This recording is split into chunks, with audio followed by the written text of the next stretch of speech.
Hi, welcome back to the channel. First, a big thank you for all your support. We reached 6,000 subscribers this week. It only seems like yesterday we were celebrating 5,000 with our subscriber draw. Thanks again.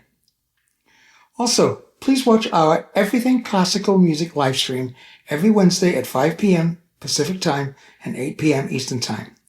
We have fun and lively discussions about everything classical music, recordings, live concerts, and high-end audio with a panel of enthusiasts, audio professionals, and professional musicians trained at the top schools like the Royal College of Music, Indiana University, and Trinity College of Music, London.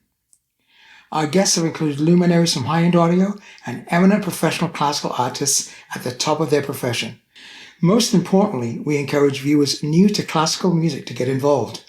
All questions in the peanut gallery are welcomed. So join us live or watch the rerun available on this channel at the completion of the live stream. Now today, something exciting. I'm chasing dragons.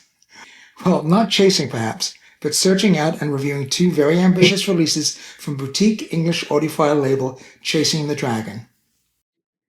For those who aren't familiar, Chasing the Dragon is a boutique record label founded by Mike and Fiona Valentine. Mike is a real force of nature. Check out his videos on YouTube. They specialize in ultra high quality recordings with a particular emphasis on the direct-to-disc process. But what exactly does direct-to-disc mean? And why is it such a big deal? Let me explain. Most records you buy go through multiple stages. The artists record in the studio, those recordings are edited and mixed, and finally they are pressed onto vinyl. But direct-to-disc skips a lot of these steps. Here's how it works. 1. The musicians perform live in the studio. 2. That live performance is cut directly onto a master lacquer in real time. That's the scary part. No edits, no overdubs. What you hear on the record is exactly what the musicians played in that moment.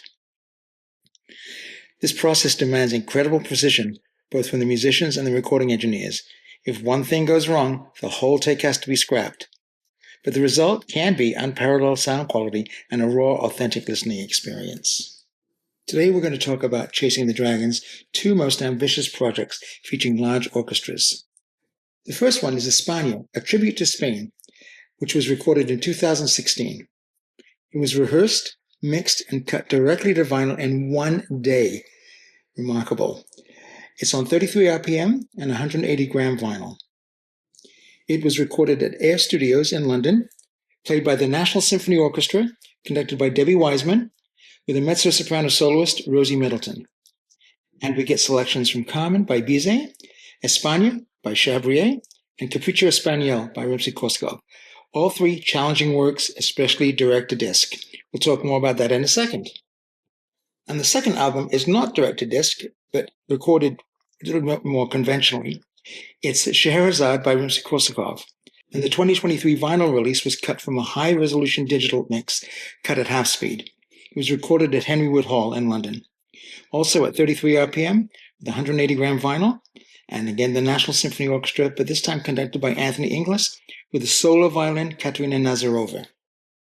Chasing the Dragon has produced about 25 albums since 2014, and they released it on reel-to-reel tape, usually AAA produced, also on vinyl, and also on digital and CD, and also on binaural for the headphone fans. The reel-to-reel tapes are very expensive, going up to about $500. The vinyl's cheaper. Both these albums, which I purchased, cost me about $100 each, US, on eBay. And they're quite plentiful, so you can still get them. And we'll see if I recommend either shortly. Both records shipped flat, label-scented, beautiful labels, by the way. I'll show you those a little bit later. And silent. So, no problems with the records. So let's begin with Espana, a tribute to Spain. The Espana record is recorded at Air Studios. It's a pretty ginormous place, I think probably 50-foot ceilings, a converted church. And it does have a large gantry with a roof they can bring down. I think they brought it down. I'm not sure what the level down to, maybe about 20 feet. But there's a lot of reverb on this recording. the directed disc. And when I first played it, I put it on the Degritter and cleaned it, of course. It seemed a little reticent, the sound, a little in the background, a little in the wash of a kind of a boomy acoustic. As soon as I turned it up loud, really very, very impressively loud, the recording came to life. You could hear everything in the soundstage, from the beginning, the cellos of the Carmen, to all the different instruments in the Chabrier Espana. What a wonderful piece that is. But also, because it's directed disc, some of the imperfections, like even the beginning cellos in the Carmen, not quite together. And definitely in the Espana Chabrier, where they're kind of a polyrhythm 3 against 2. Oh my goodness, it's difficult to conduct. Not an easy thing to conduct. And Debbie Wiseman does a pretty good job of it, but it's not quite together. But once they get going, the playing is very good. And when you're doing a directed disc, which I've never done, I can imagine, since Mike Valentine is producing the whole thing himself, I think each big, large session with an orchestra this size is about £100,000. So it's a lot of money he's investing. So the players don't want to get it wrong. Now, looking around the picture of the players, there's a lot of players here I know, especially the older ladies and gentlemen. I did some gigs with them. Some of them I was at school with. They're in different colleges, Guildhall, Academy, Trinity. And there's some real superstars in this orchestra. The National Symphony Orchestra, which I'd really not heard of. The National Philharmonic, yes, I've heard that in the 70s and 80s. They did all those RCA Charles Gerhardt recordings, which are just incredible. And that was the pick of the litter, as they say in London. All the great players. Now, you're never going to get, when you have a pickup orchestra, which this is, sound like the LSO or the London Philharmonic or the Philharmonia, because they just don't play together all the time.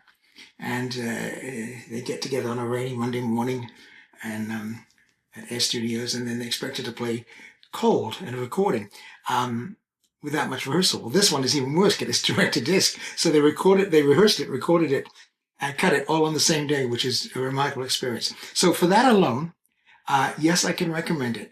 The record is beautifully produced. My goodness, the labels, the coloring, the typeset. I should mention whoever the typesetter was. Watch the spelling. There's at least 3 or 4 spelling mistakes on this record, and also on the Scheherazade, so be careful. But that's just a small thing. Now, as far as the performance is concerned, Rosie Middleton in the Carmen, she has a lovely voice. She's beautifully recorded. She's right in the center of the orchestra, and she kind of floats above the orchestra. It's beautiful. She has a very nice voice, accurate. The orchestra plays very well. And again, there's some people like here. Richard Watkins is on principal horn. He's the #1 call in town in London for French horn on any shows. I first saw Richard when he was 15 years old, playing principal horn of the National Youth Orchestra under Kirill Kondrashin at the proms. I mean, he was brilliant back when he was 15. Then he went to the Philharmonia for many years, and now he's freelance and gets all the gigs. And it sounds it on Computer Español and Espana, these 2 challenging pieces. The conducting is okay. I wouldn't say it's the most dynamic conducting. I think the orchestra feels a little inhibited because of the nature of the recording. It's to be expected, but you do get that immediacy of sound, and it is immediate. Again, when I turned it up, it was a big difference from when I put it on the first time. When I first put it on, I thought, I was a little disappointed. But when you turn it up, it really comes to life. So play it loud. Play it loud and proud. I think you'll enjoy it. $100, is it worth it? Well, it's lovely repertoire, beautifully produced, played well, and the recording is unique. And so if you're an audiophile and you're interested in this type of recording, buy it. I think you'll really enjoy it. If you were buying it for the repertoire and the performance, I mean, there are a couple that, let's be honest, they smoke it. Like Yellow Soul with Argento. They had lots of time to rehearse it and to record it. They played it a million times together. These guys got together on a Monday morning, probably in the cold and the wet, windy London, and sat down cold and played through it, rehearsed it and played it. So under those circumstances, bravo. Now on to Scheherazade. This is a completely different kettle of fish and a different recording under different circumstances. This is a very, very challenging piece of music by Rimsky-Korsakov. Suite in 4 movements. Many of you know it because you've got some very famous audiophile recordings. This again is with the National Symphony Orchestra conducted by Anthony Inglis, and the leader is Katerina Nazarova, and this is recorded conventionally but mastered at half speed. Just a reminder for the vinyl people, as I always say, digital is an analog feature, and there's a digital step on this recording, and it doesn't affect it at all. It's a lovely sounding recording, very well played. The playing is significantly better on this recording than it is on the Espana.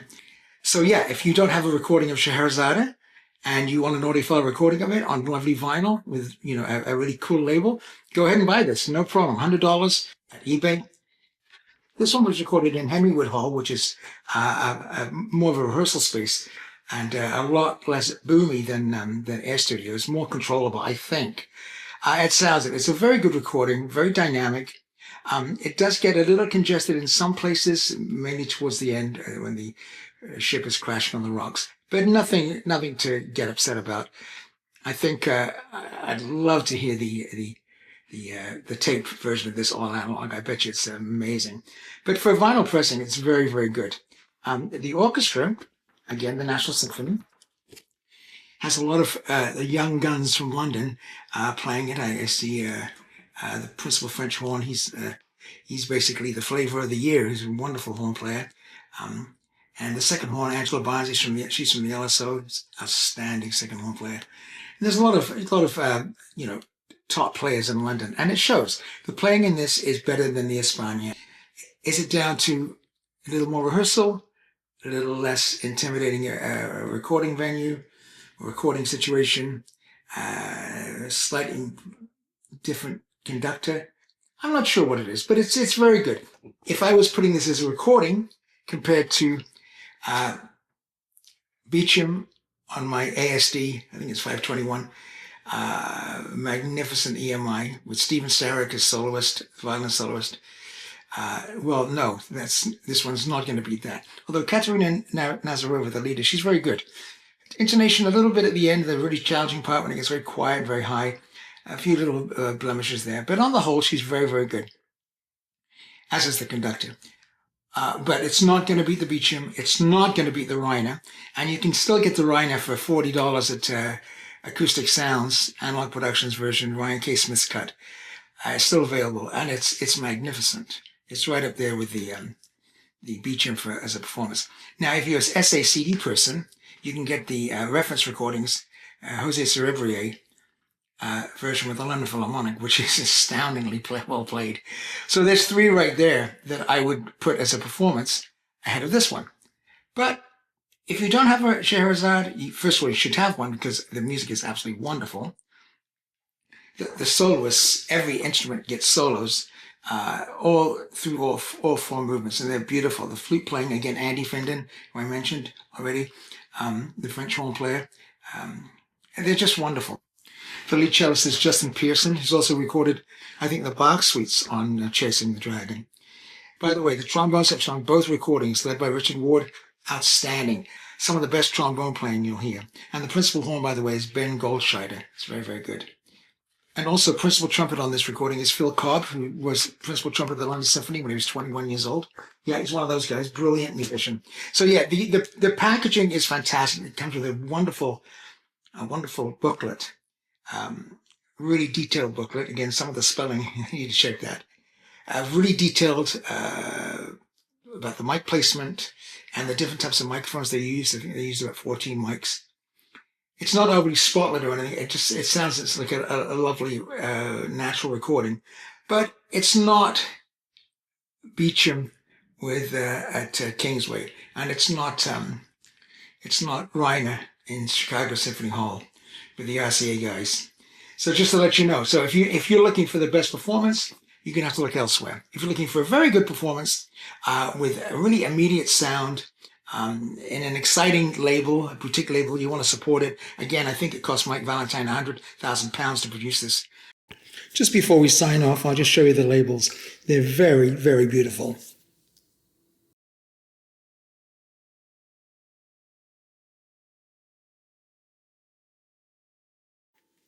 So that's it. Chasing the Dragon, a wonderful boutique company from London. I can recommend both recordings with a couple of provisos, but I think you'll enjoy them, especially audiophiles, if you're into collecting audiophile recordings, and why not support a very worthwhile company. Again, Happy New Year, and thank you for those subscribers, 6,000 subscribers. We're really excited about that. Take care, and we'll see you in the next video.